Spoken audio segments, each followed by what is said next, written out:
بسم اللہ الرحمن الرحیم۔ السلام علیکم ورحمۃ اللہ وبرکاتہ۔ آج میں اپنے دوستوں کو ایک خاص وظیفہ بتانے والا ہوں۔ امید کرتا ہوں کہ تمام دوست اس ویڈیو کو مکمل دیکھیں گے۔ مختصر مگر عظیم ترین عمل۔ سیدنا عبداللہ ابن عباس رضی اللہ تعالی عنہ ام المومنین جویریہ رضی اللہ تعالی عنہا سے بیان کرتے ہیں کہ ایک دن رسول کریم صلی اللہ علیہ وسلم ان کے پاس سے صبح کے وقت نکلے اور وہ صبح کی نماز پڑھنے کے بعد اپنی جگہ پر بیٹھی رہیں۔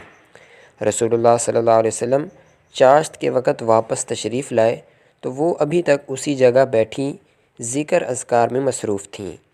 رسول اللہ صلی اللہ علیہ وسلم نے فرمایا، جب سے میں یہاں سے گیا ہوں آپ یہاں ہی بیٹھی رہی ہو؟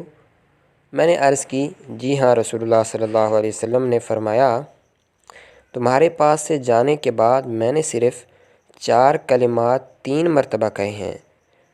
4 کلمات 3 مرتبہ کہے ہیں۔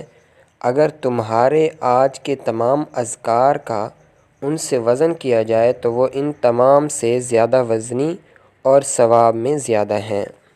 تو آئیے آج جو ہے نا ان کلمات کا ورد کرتے ہیں اور آپ دوستوں کو بھی سکھاتے ہیں کہ یہ کون سے کلمات ہیں اور کس طرح پڑھنے ہیں۔ سبحان اللہ وبحمدہ عدد خلقہ ورضا نفسہ وزنة عرشہ ومداد کلماتہ۔